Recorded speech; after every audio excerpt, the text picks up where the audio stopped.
제가 모두에 설명드렸듯이요. 저희 TV조선이 오늘 한동훈 위원장과 김건희 여사 간의 그 주고받은 문자 전문을 공개해 드립니다. 우선 저희 시사쇼 정치다에서 이 문자 5건 중에 한 건 1월 23일 그러니까 대통령과 한동훈 위원장이 서천 화재 현장에서 그 눈이 오는 현장에서 만나서 1차 갈등 봉합을 했을 때 그날 김건희 여사가 한동훈 후보에게 보냈다는 메시지를 저희가 먼저 전해드립니다. 그리고 나머지 4건은 이어진 뉴스9에서 저희가 전문 공개해 드리겠습니다. 바로 보시죠. 23일 문자입니다.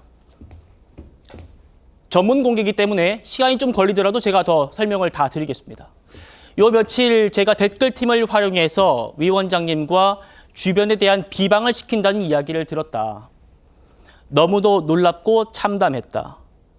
함께 지금껏 생사를 가르는 여정을 겪어온 동지였는데 아주 조금 결이 안 맞는다고 해서 상대를 공격할 수 있다는 의심을 드린 것조차 부끄럽다. 그리고요. 제가 모든 걸 걸고 말씀드릴 수 있는 건 결코 그런 일은 없었고 그런 일이라고 하면 아까 뭐 댓글팀을 통해서 한동훈 위원장을 공격했다 이런 내용이죠. 그런 일은 없었다. 앞으로도 결코 있을 수 없습니다. 김병률 회계사님의 극단적인 워딩에 너무도 가슴이 아팠지만 이보다 일주일 전에 마리 앙뚜아네트 발언이 있었습니다. 가슴이 아팠지만 위원장님의 다양한 의견이란 말씀에 이해하기로 했습니다. 전에 말씀드렸듯이 제가 너무도 잘못을 한 사건입니다. 잘못을 한 사건이라는 점을 재차 강조하면서요. 저로 인해 여태껏 고통의 길을 걸어오신 분들의 노고를 해치지 않기만 바랄 뿐입니다. 위원장님께서 그럼에도 불구하고 사과가 필요하다고 판단하시면 제가 단호히 결심하겠습니다. 진심으로 잘못을 뉘우치고 있습니다. 다시 한번 여러 가지로 사과드립니다. 이게 김건희 여사가 한동훈 당시 비대위원장에게 4번째로 보낸 문자입니다. 저희가 전문을 공개해 드렸고요. 이 시기는 다시 한번 말씀드립니다만 한동훈 위원장에게 사퇴 요구가 갔고 그걸 한동훈 위원장이 거절하고 그 다음 날 서천에서 화재가 났을 때 대통령과 여당 비대위원장이 만나서 갈등을 봉합했던 그날입니다. 그날 김건희 여사가 한동훈 위원장에게 보냈던 메시지. 최병목 위원님께 여쭤보겠습니다. 일단 김건희 여사 첫 번째 그래픽 다시 한번 보여주실 수 있을까요? 댓글팀 얘기를 했었습니다. 이건 아마 언론에 공개가 됐던 부분이긴 한데요. 네, 댓글팀 활용해서 뭐 이렇게 비방을 시킨다는 얘기를 들었다 이렇게 얘기해요. 그러니까 김건희 여사의 취지는 그건 사실이 아니다라는 얘기이기도 하고요. 그리고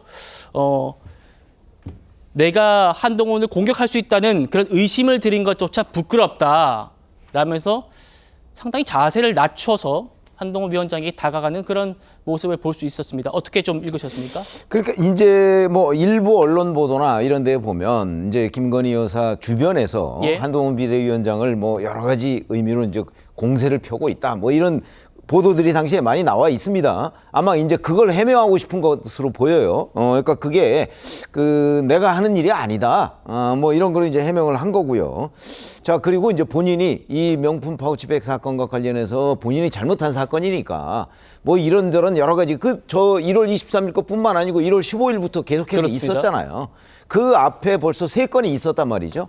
그러니까 그 3건에 본인이 이제 쭉 한 거를 지금 한동훈 비대위원장이 답신을 안 하니까 그것까지를 포함해서 이건 내가 잘못한 사건이니까 이런저런 걱정이 있지만 여하튼 결심을 좀 해주면 본인이 결심을 해서 사과를 하겠다. 그렇게 받아들여져요. 제가 보는 데는. 근데 저런 걸 문자를 바꿔서 왜 한동훈 비대위원장이 당시에 이 문제에 관해서 뭐 이제 요즘에는 뭐 사적인 채널이 아니고 공적인 채널을 통해서 해결하고자 했다. 뭐 이렇게 얘기를 하는데 공적인 채널이든 사적인 채널이든 뭐 당과 대통령실 간에는 여러 가지 채널이 있을 수 있습니다. 언론에 공개가 안 됐을 뿐이죠. 그렇게 되면 본인이 어떤 형식으로든 저 문제를 해결하려는 의지를 보였어야 하는 거 아니냐. 이런 거는 저는 저희도 이제 정치부 취재를 오래 했습니다만, 그건 집권 여당의 대표로서는 당연한 거 아닌가요? 그런데 왜 그러지 않았을까? 심지어는 답신조차 왜 하지 않았을까?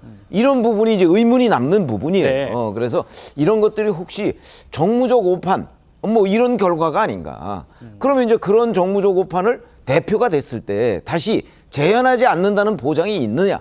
아마 지금 이번 전당대회에 투표를 하려고 하는 국민의힘 선거인단은 그런 생각을 많이 하게 될 거예요. 네. 뭐 예를 들어서 원희룡 후보 같은 경우는 뭐 용산 대통령실하고 너무 자꾸 코드를 맞춰가려고 하는 거 아니냐 하는 불안감이 있을 것이고, 그다음에 한동훈 후보에 대해서는 정치를 시작한 지 얼마 안 되는데 과연 정무적 판단을 제대로 할 수 있을 것인가 하는 불안감이 있을 거예요. 네. 근데 그거의 아주 대표적인 케이스로 이게 지금 딱 드러났단 말이죠. 뭐 그런 부분에 대한 여러 가지 당원들의 의문, 이런 거를 저는 한동훈 후보가 풀어줘야 할 책임이 있다고 생각합니다. 자, 알겠습니다. 지금 이 문자가 논란인 거는 최 의원님께서 말씀 주신 것처럼 과연 당의 총선을 책임지고 있던 지휘관이 정무적인 판단을 제대로 했느냐, 이런 부분에 지금 포커싱을 두고 말씀 주셨어요. 박상수 변호사님. 지금 23일 문자 같이 보셨거든요.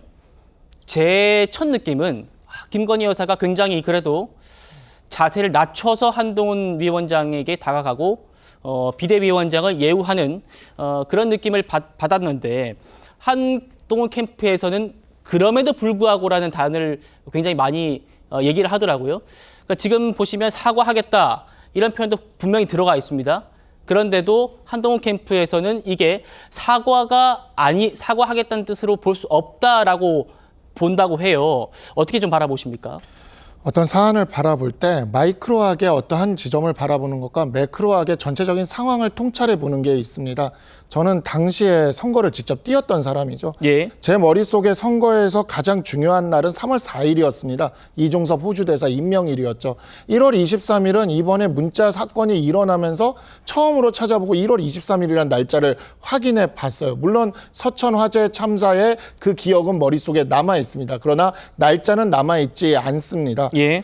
근데 제 머릿속에 남아있는 사건은, 저는 후보였기 때문에 말씀을 드리는데, 제 머릿속에 남아있는 사건은 바로 김경률 회계사가 이야기했던 그 마리 앙투아네트 발언은 확실히 머릿속에 남아있습니다. 예. 사실 이 핸드백이라는 것이 선거 국면에서 12월에는 꽤 중요한 이슈였지만 1월에는 크게 중요한 이슈가 아니었거든요. 그랬는데 마리 앙투아네트 발언과 함께 이것이 선거 국면에서 중요한 이슈로 좀 떠오르는 것 같았습니다. 그리고 사퇴 요구 이야기가 나오고 약속 대련이냐는 이야기가 나오고 우리는 겉으로 드러난 것만 후보들은 알 수밖에 없었죠. 그런데 1월 22일에 사퇴 요구가 있던 게 마무리가 되고, 네. 그 다음에 어떠한 일들이 있었는지 모르겠습니다. 2월 9일에 대통령의 기자회견이 한 언론사와의 인터뷰가 있었죠.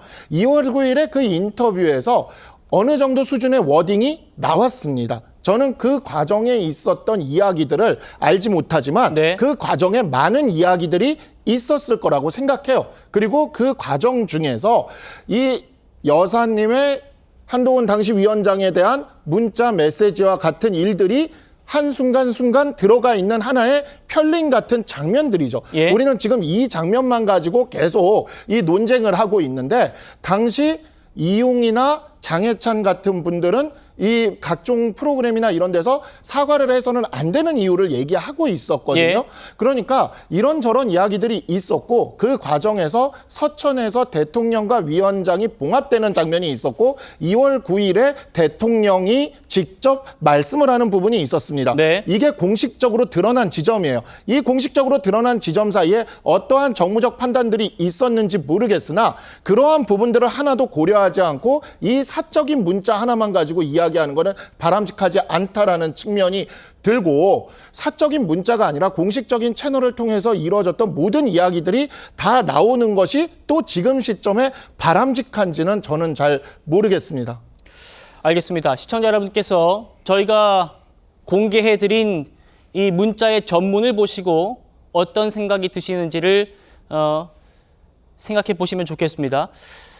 김진욱 대변인께 여쭤볼게요. 지금 이 부분이 지금 23일 문자의 앞부분이거든요. 댓글팀 저걸 갖고 또 지금 개혁신당 쪽에서도 공격을 하는 걸 봤고 하는데 지금 한동훈 위원장에게 김건희 여사가 이런 의심을 드린 것조차 부끄럽다라고 하고 그 다음이요. 그리고 지금 이 부분요. 김경률 회계사의 그 마리 앙뚜아네트 발언도 너무 가슴이 아팠지만 위원장님의 다양한 의견이란 말씀 이해하기로 했다. 이렇게 갈등이 봉합된 날 김건희 여사가 한동훈 후보에게 낮은 자세로 얘기하는 모습은 분명히 볼 수 있었습니다. 23일 문자 어떤 느낌이 드십니까? 그러니까 그 직전에 1월 18일 날 김경률 회계사, 그러니까 그 비대위원이 마리 앙뚜아네트 발언을 했고요. 1월 19일 날 한동훈 전 비대위원장이 국민들께서 걱정하는 바가 있다라는 얘기를 했어요. 그래서 21일 날 비서실장이 사퇴하시오. 그 비대위원장직에서 내려오시오라고 얘기하고 바로 22일 날 거절하고 23일 날 대통령과 서천에서 만나가지고 이렇게 그 90도 폴더 인사하면서 봉합하잖아요. 근데 우리가 알았던 그 과정들하고 지금 문자 내용에서 나오는 내용들이 너무 다르기 때문에 이 국민들께서 이걸 보시는 국민들께서 큰 혼란이 있는 거예요. 어떻게 다른가요? 왜냐하면 그 앞에서 나왔던 얘기들은 한동훈 후보나 혹은 김경률 비대위원은 이 김건희 여사의 이 명품백 수수에 대해서 분명히 잘못됐다. 그리고 사과해야 된다는 걸 지속적으로 요구했는데 지금 나오는 문자 내용을 보니까 1월 19일 날 김건희 여사가 보낸 문자도 23일 날 보낸 문자도 다 사과하려고 했다라는 거잖아요. 그럼에도 불구하고 한동훈 그 당시 위원장이 이 부분에 대해서 계속 공격을 했단 말이에요. 이 부분에 대해서 어떻게 이해를 해야 되느냐. 우리가 그동안 알고 6개월 전에 있었던 일을 알고 있었던 내용과 지금 새롭게 안 내용이 너무나 괴리감이 있다라는 게 문제가 하나 있는 것이고요. 1월 25일 날 한동훈 후보가 언론들이 이렇게 물어봅니다. 저기 김건희 여사 사과에 대해서도 필요하다고 이렇게 말씀하셨는데 하니까 한동훈 후보가 이렇게 얘기를 해요. 제가 김건희 여사의 사과를 얘기한 적이 있었던가요? 예. 라고 말을 해요.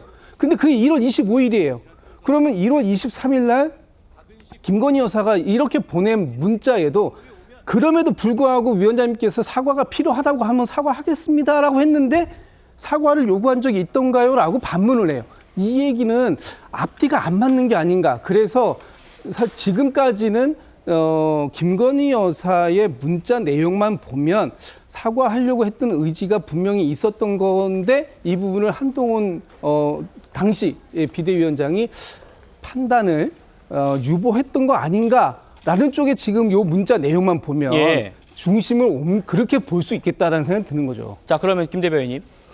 한동훈 후보는 이렇게 얘기하죠. 아니, 본인이 사과를 하겠다고 하면 그 얘기를 5번이나 똑같은 메시지로 사과하겠다는 얘기를 5번이나 비대위원장이랑 상의할 게 뭐가 있느냐. 대통령실에서 입장을 내면 되지 않겠느냐. 지금 말씀이 한동훈 후보의 당시 한동훈 위원장의 말이 달라졌다고 했습니다만 당시에 한동훈 위원장은 분명하게 국민 눈높이에 맞지 않는다는 표현을 썼습니다.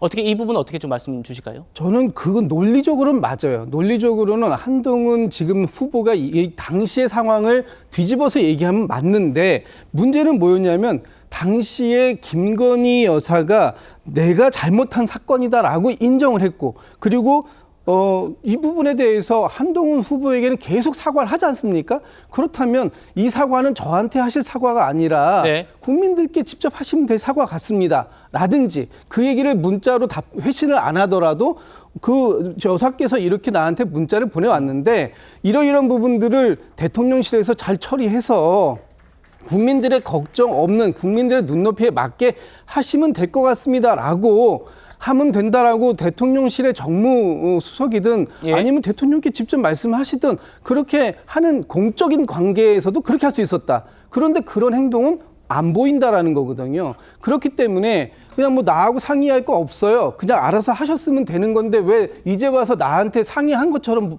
말씀하세요라고 하는 건 그거는 약간의 지금 상태에서의 자기 방어적 회피가 아닌가라는 생각이 좀 들어봐요. 알겠습니다. 박상수 변호사님, 한동훈 후보는 일단 나는 그런 뜻을 사과해야 한다는 뜻을 공적 라인을 통해서 끊임없이 전달했다라고 맞습니다. 얘기를 하고 있습니다. 예. 그러니까 공적 라인을 통해서는 계속해서 전달했다는 거죠. 그러니까 당정 관계에서 공적 라인을 통해서 계속해서 전달했다고 이야기를 하고 있고 그 과정에서 공적 라인에서 어떠한 결정이 저는 있었을 거라고 봅니다. 그것까지는 제가 알 수가 없지만 왜냐하면 그러기 때문에 1월 23일에 저런 서천 화재 참사의 일종의 봉합이라는 그러한 과정이 있었고 2월 9일에 대통령의 언론사와의 대담에서 이 부분에 대한 언급이 있어요. 그리고 예. 그 언급의 수준이 어느 정도 조율돼서 나왔을 거라고 생각을 합니다. 뭐 그런 것까지 정확하게 제가 알 수는 없고 그 부분까지 지금 매크로하게 다뤄지고 있질 않아요. 다만 대통령의 영부인이라는 지위와 비대위원장이라는 지위에 있는 사람이 사적으로 이 부분에 대해서 논의하는 건 이것은 만약에 답변을 했다면 그것이 오히려 부적절하다는 이야기가 굉장히 많이 지금 다뤄졌을 거라고 생각을 합니다. 지금 그래서 나오는 이야기가 뭐냐면 사적으로 그렇게 대화하는 게 적절하다는 이야기는 아무도 안 해요. 다만 무슨 얘기를 하냐? 인간적으로 그러냐라고 이야기를 합니다. 그런데 우리가 국정을 운영하는 과정에서 인간적으로 그러냐라고 하는 이야기로 이야기를 논의하기에는 사실 좀 이거는 적절하지 않다라는 생각이 들고 무엇보다 이 과정에서 서천 화재 참사에서의 봉합 그리고 2월 달에 대통령의 대담 그리고 그 과정에서 2월 달에 굉장히 우리의 그 지지율이 가파르게 상승되는 지점이 있었습니다. 예. 자, 만약에 그 상황에서 만약에 저런 의사가 있었다 치더라도 김건희 여사가 사과를 하는 방안과 이렇게 봉합을 하면서 대통령이 적절히 발언하는 방안에 두 가지 방안이 있다고 한다면 그 사이에 어떠한 정무적 판단이 있을 수가 있는 것이고 그 정무적 판단의 결과로 우리의 지지율이 올라갔다면 그것은 결과적으로 나쁜 일이라고 볼 수가 없습니다. 우리 국민의힘의 지지율이 총선에서 떨어진 지점은 이 1월 말 2월 초 이 지점이 아니에요. 예. 3월 4일부터 떨어지기 시작을 했지 1월 말 2월 초 지점이 아닙니다. 그래서 정무적 판단이라는 것에라는 지점에 그러한 매크로한 지점을 봐야지 계속 이 문자 하나만을 가지고 인간적으로 그래서는 안 된다라는 것을 이번 전당대회의 쟁점으로 계속 떠올려서 예. 논쟁을 끌고 나가려는 것이 저는 굉장히 정치적으로 어떤 의도가 있는 게 아닌가라는 생각이 드는 면이 좀 있다는 겁니다. 알겠습니다.